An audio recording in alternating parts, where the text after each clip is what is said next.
Hello guys, I'm zippygithongo. I'm a real estate consultant. Today I'll be taking you through factors to consider while purchasing land in Kenya, or rather 3 questions you need to ask yourself before you purchase land in Kenya.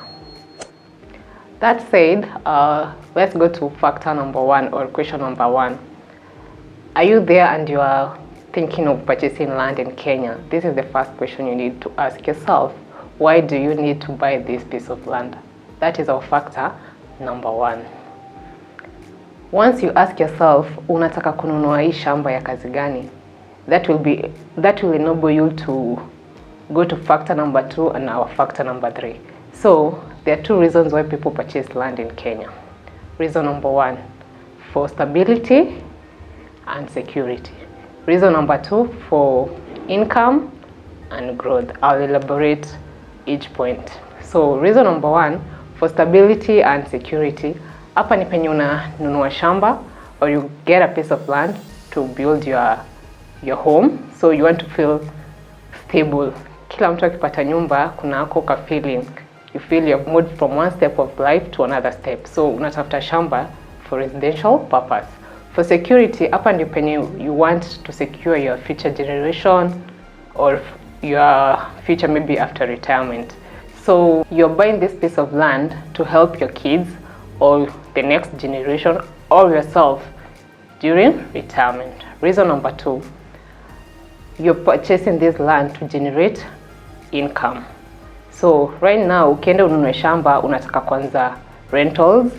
Hizo rentals zitakusaidia kugenerate income. The same way unaweza chukua hiyo shamba for irrigation. You plant whatever you want to plant and then you generate income from that.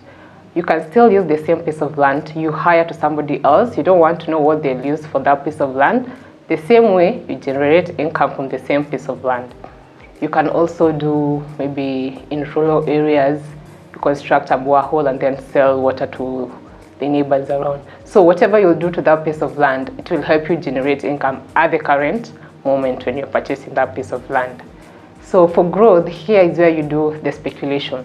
It's like an investment plan for you. So maybe you want to buy this piece of land right now because you need like 2 million in 5 years time. And you know this area going for like 500,000 right now. In 5 years time, you can be able to get the 2 million shillings, sorry.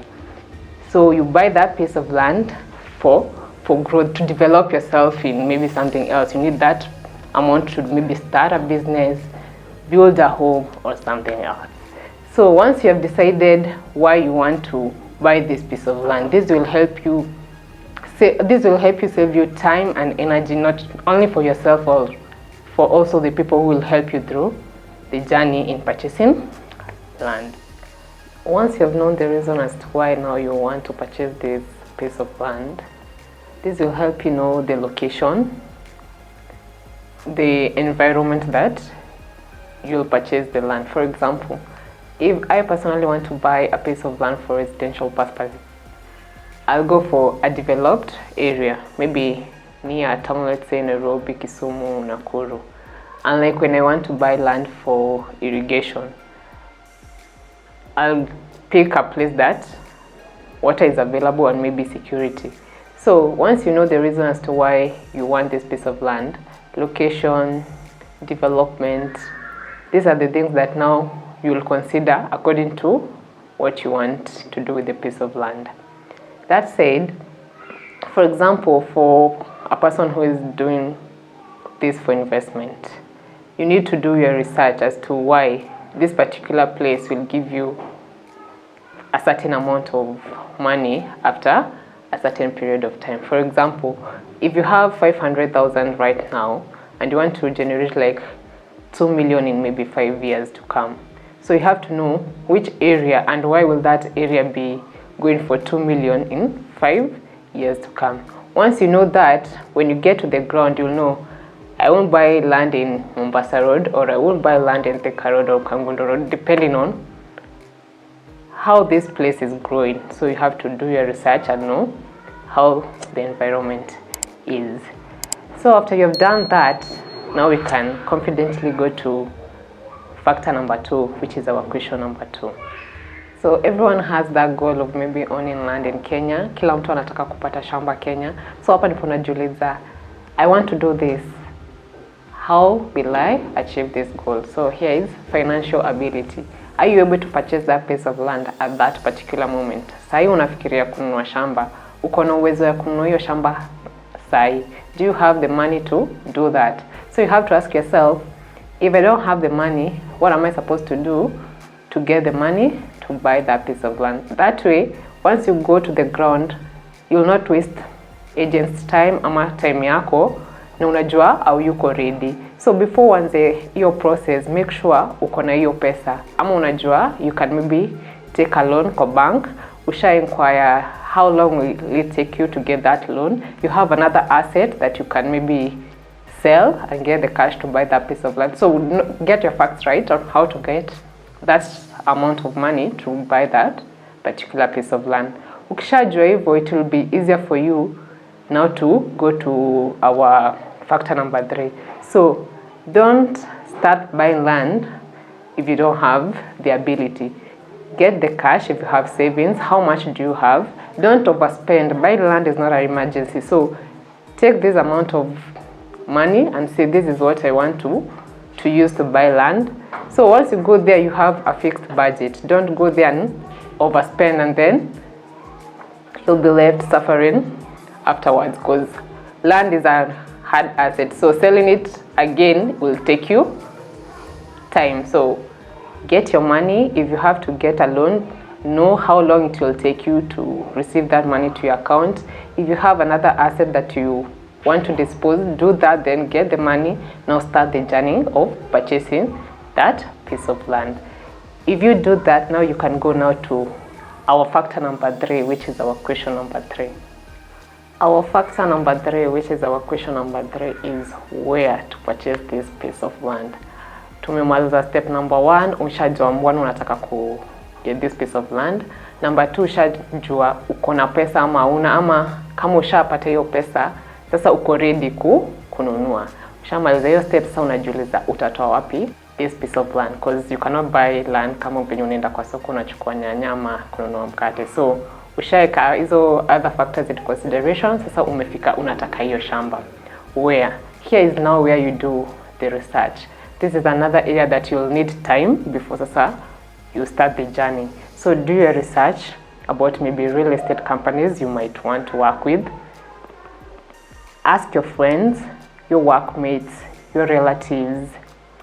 Do research on Google, social media, and then you'll come up with maybe 2 or 3 companies you want to work with, or maybe agents that you can work with. Once you have maybe, like, for example, 4 companies you can work with, maybe company A, B, and C, check their reviews online before you go to the company physically. Go to their social media platforms, check the comments. That way it will build confidence and you'll know how genuine these companies are, because kusema kweli hapa nje kuna comment. So fanya research yako, ingia online about that company. Maybe umeambiwa this company wana sell genuine lands, ingia online, fanya research yako. After umeshafanya hiyo research yako, now umesettle maybe, let's say company A, B, and C, I can consider them. Don't go physically to the offices, call. For example, I Zippy nimeamua nataka kununua shamba for residential purposes. So I want maybe to stay near Mombasa town or Nairobi town, a developed area. So I'll call company A. What are the products available right now? I want a piece of land for residential purposes near Nairobi. So company A, the agent will tell you tuko na shamba so place flani na flani. You key that down. You call company B, wauliza what products they are offering at that particular moment. Watakwambia, unaandika chini. The same to company C and company D, or agent A, B, or C. Once you umechukua the products they are offering, now you'll decide if you'll visit company A, B, C, or D. Because you might be wanting a commercial plot at this particular moment, but company A, they don't offer that at that particular moment. So you'll not waste your time going to their offices and they don't have a commercial plot or a commercial piece of land at that particular moment. When you have keyed in down what they are offering, now you'll take the step of visiting their offices. So you say, maybe on Monday I've scheduled a meeting for company A.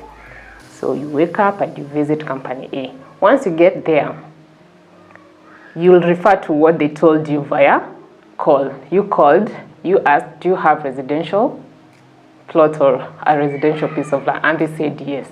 Now this is your chance to prove whatever they told you, maybe via phone, messenger, message, email, whatever means of communication you guys used.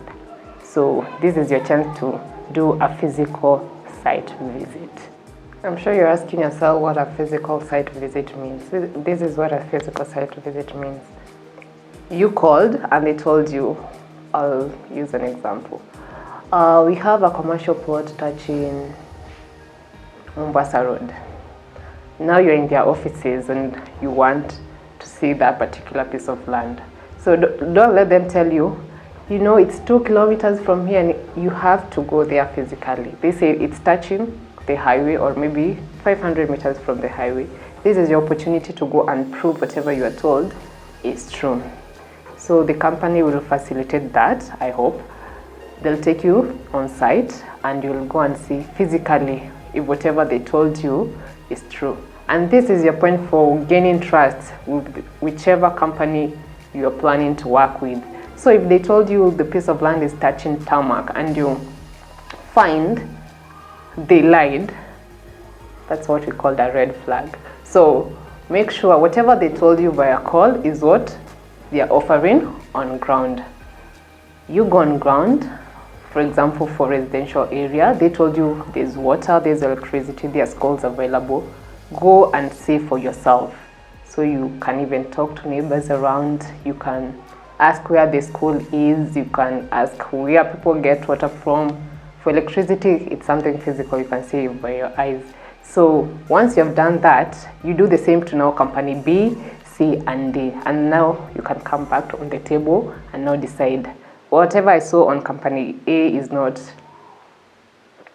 suitable for me. Maybe company B is better, company C, no. Once you have done the comparison, now you'll settle maybe for 1 or 2 of the companies and say, let me go for company B, I guess it's more suitable for me. And now you have selected you want to work with company B, you have selected the piece of land maybe you want to buy, and now here is where you start another whole process of the steps of purchasing the piece of land, because you just don't go give cash and then you give it the piece of land. It's another whole process to do that, which I hope I'll take you through some other time. You can reach me via call or WhatsApp on the number linked below, and please don't forget to like, comment, share and subscribe. Until next time, be blessed.